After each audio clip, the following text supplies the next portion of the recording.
Good evening. Here's your top story.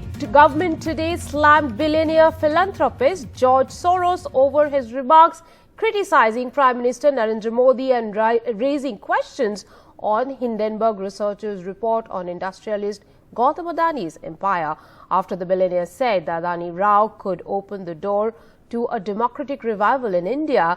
The government called on society to denounce the intention of this individual who seeks to demonize our democracy, weaken it and bring onslaught to the economy of our country. Here's a report.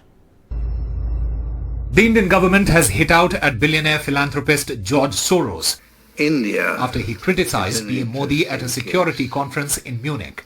This individual, Cabinet Minister Smriti Irani, attacked Mr. Soros for his statements saying he hopes to see a democratic revival in India, saying it was an attempt to weaken Indian democracy which will be met with the might of India. As a Karyakarta of the Bharatiya Janata Party, this is an appeal to every Indian citizen. I call upon every individual and organization, societal or political, to denounce the intention of this individual who seeks to demonize our democracy,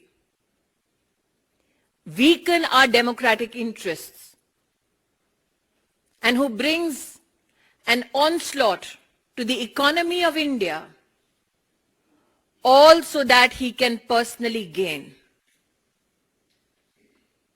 Those who Mr. Soros finds pliable need to know that India has defeated imperialistic designs before and shall do so again.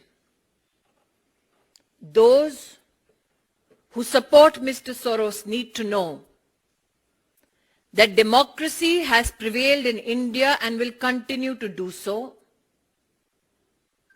and particularly as a Karyakarta of the Bharatiya Janata Party, these designs to weaken Indian democracy will be met with the might of India under the leadership of Prime Minister Narendra Modi. Reverting to India, Modi and business tycoon Adani are close allies. Their fate is intertwined. Adani Enterprises tried to raise funds in the stock market but failed. Adani is accused of stock manipulation and his stock collapsed like a house of cards. Modi is silent on the subject, but he will have to answer questions from foreign investors and in Parliament. This will significantly weaken Modi's stranglehold on India's federal government and open the door to push for much-needed institutional reforms. I may be naive, but I expect a democratic revival in India. George Soros is a globally influential businessman who made his billions as an international, known famously as the man who broke the Bank of England by short-selling the British pound at a tune of $1 billion way back in 1992. He is also a prominent funder of both US President Joe Biden and former President Obama and has put his money into a campaign against Trump as well as authoritarian regimes in Turkey, Hungary and Belarus. The strong rebuttal by the Indian government comes shortly after income tax action against the BBC, barely a month after a docu-series on the Prime Minister which the government sought to ban, a part of a new strategy, say observers, to aggressively defend the government on an international stage in the year of the G20 presidency. The BJP underscored how Soros's attack has come at a time when India has demonstrated its diplomatic and economic heft. It is to be highlighted that when India rose to the 5th largest economy of the world, when the President of the United States of America, the Prime Minister of England, the President of France, publicly extended gratitude to the Indian Prime Minister and India for enabling employment not only in India but also these three designated nations. So far, it's not yet clear what action the government intends to take. But Soros' Open Society Foundation has already had run-ins with the government in the past. It says on its website that since mid-2016, their grant making in India has been constrained by government restrictions on funding for local NGOs. Since 2014, it's given almost 12 millions in grants in India for work in health and hospitals, education and scholarships, and tied up with names such as Google and the Indian School of Business. While the opposition criticized the BJP, it stopped short of supporting Soros. The Congress's Jairam Ramesh tweeted, "Our Nehruvian legacy ensures people like Soros cannot determine our electoral outcomes." Bureau Report, NDTV. Now, Jagdeep Dhankhar, the Vice President, spoke 2 days before George Soros' speech came to light. He had said that we cannot allow doctored narratives to run down India's growth story. Take a look.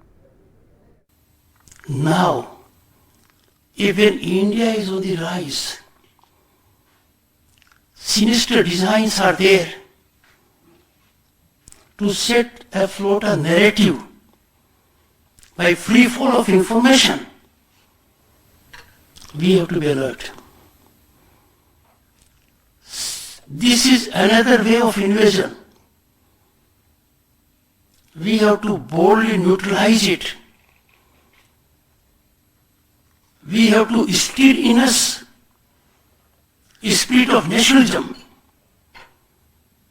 We cannot allow free fall of doctored narratives to run down our growth story on so-called reputations. Examine and you'll find those reputations are not firm. Those reputations have failed humanity in recent years. Now, 8 months after their coup in Maharashtra's Shiv Sena, Eknath Shinde's claim on the party's name and bow and arrow symbol has been cleared by the Election Commission in a huge setback for former Chief Minister Uddhav Thackare. In a 78-page order on the protracted battle for control of the organization, the Commission said Mr. Shinde, who became Chief Minister after the revolt, was supported by MLAs with 76% of the party's winning votes in 2019 Maharashtra Assembly elections.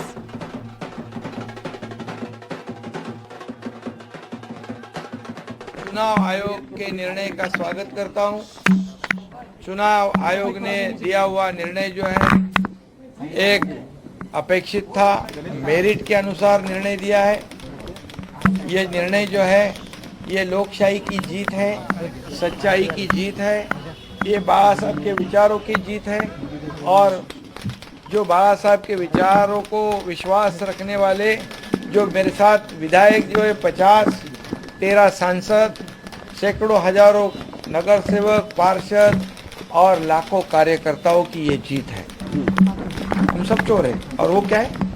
अरे आत्मचिंतन करो, आत्मचिंतन करो। ये नौबत क्यों आई है? क्योंकि बाला साहब ठाकरे जी के विचारों को आपने बेच दिया 2019 को। प्रॉपर्टी के मालिक हो सकते, संपत्ति के मालिक हो सकते, पार्टी के और विचार और धारा के मालिक नहीं बन सकते। त्या प्रत्येक अन्यायाचा बदला महाराष्ट्रातली जनता घेतल्याशिवाय राहणार नाही याची मला खात्री आहे। हा अन्याय जो काही झालेला आहे, अत्याचार होतोय, लोकशाहीवरती अत्याचार होतोय। मी मागे एकदा असं म्हटलं होतं की हा छत्रपतींचा महाराष्ट्र आहे, अंध धृतराष्ट्र नाहीये। तो आपल्या डोळ्यासमोर लोकशाहीचं असं वस्त्रहरण कदापि खपून घेणार नाही। या निर्णयाच्या विरुद्ध आम्ही सर्वोच्च न्यायालयात तर जाणारच आहोत। आम्हाला खात्री आहे की सर्वोच्च न्यायालयामध्ये ह्याचा निकाल लागेलच आणि दुसरी जी अपात्रतेची केस ही तिथे चालू आहे त्याच्यामध्ये सुद्धा जर घटना मानून निर्णय लागला। Good news for the Aam Aadmi Party. The Supreme Court on Friday said that the members nominated by the Lieutenant Governor can't vote in the election for Delhi MCD Mayor post. The Apex Court also directed a notice to be issued for convening the first MCD meeting for elections within 24 hours. Delhi mayoral election had become a bone of contention between the Aam Aadmi Party, which won the election to the Municipal Corporation of Delhi held in December, and BJP. The mayoral election had been postponed thrice in the last couple of months amid ruckus inside the headquarters of MCD. After 3 failed attempts, Delhi will finally have a mayor. In a boost for Aam Aadmi Party, the Supreme Court today ruled that 12 members nominated by the Lieutenant Governor cannot vote. The decision came nearly 2 months after the entire process was over. The decision was welcomed by the Aam Aadmi Party, which has been targeting the Lieutenant Governor of Delhi. The mayoral election has been stalled with fighting between the BJP and AAP councillors over the right of the nominated members to vote. इस तरह का कोई notification, इस तरह का कोई gazette notification, इस तरह का कोई ऐसी चीज, कोई ऑर्डर कहीं सामने था नहीं, जिसको लेकर इतना हो हल्ला हंगामा आपने काट दिया। आप सुप्रीम कोर्ट तक गए, सुप्रीम कोर्ट ने वही किया जो कानून में था। हम उसका स्वागत करते हैं। The Lieutenant Governor Delhi and officials tried to convince the court that meetings of the MCD were a continuous process, which didn't find favor. With the Supreme Court decision, elected representatives will now be able to elect leaders and carry on with developmental work as New Delhi gets ready to host the G20 summit later this year. With Bureau Inputs, Sunil Prabhu, NDTV. The Congress is set to introduce reservations in its key decision-making body, the CWC. An amendment to the party constitution will pave the way for 50% reservations in the working committee and seats to be reserved for women. A day after the burnt bodies of 2 Muslim men were found in a car in Haryana, a kidnapping case has been filed against 5 men suspected to be cow vigilantes. Nasir, who's 25 years old, and Junaid, who's 35 years old, had been kidnapped from Rajasthan's Bharatpur district on Wednesday. Their families alleged in a complaint to the police. However, 1 arrest has been made in the case so far. Vedanta Agarwal brings us this report.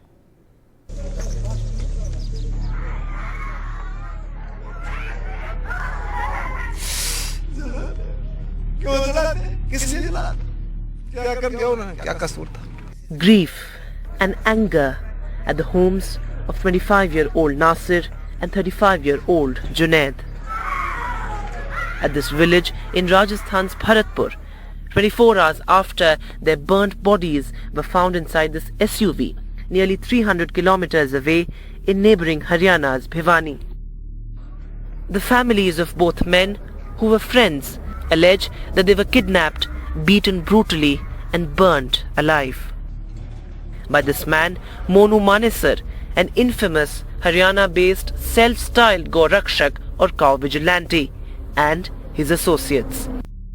The police say Junaid had 5 cases of cow smuggling against him, while Nasir had no criminal record. Monu is also a member of the right-wing group Bajrang Dal and has emerged as the face of cow vigilante groups in Haryana. Dinu sarpanch हाँ भूतपूर्व उसने call किया कि भाई वहाँ से थाना से फिरोजपुर वाले से कॉल आ रहा है मेरे पास कि 2 आदमी लाए और कुछ गुंडा बदमाश हैं। कौन है कौन ना है पता नहीं, लेकिन वो पुलिस के पास लाए, तुम कितनी मत ढूंढो, फिरोजपुर आ जाओ। वहाँ से फोन आया कोई गाड़ी लुहारू पड़ती है कि कहाँ है, भिवाड़ी में वो लुहारू में आपकी गाड़ी जल चुकी, उसमें 2 डेड बॉडी भी है, वो भी जल चुकी, बिल्कुल राख। सुना फिर तो आगे क्या कहते, पूरा विश्वास हो चुका था वही है। Over 24 hours after the incident, and with both the Haryana and Rajasthan police investigating, the big question, why have Monu Manesar and the others not been arrested yet?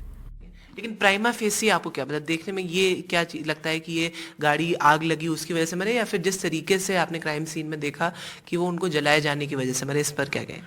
देखो हमें तो ऐसा ही लग रहा है कि गाड़ी में आग लगी है उसके कारण मरे हैं। बाकी तो उनकी भरतपुर में जो इन्वेस्टिगेशन चल रही है वो ही क्लियर कर पाएंगे, या कोई अपराधी पकड़ा जाएगा वो बताएगा कैसे हुई घटना। Underground They are underground. They are underground ever since the morning of 16th, and because they are all based in Haryana, we are constantly in touch with the concerned officers of Haryana police as well, obtaining their support to nab these people.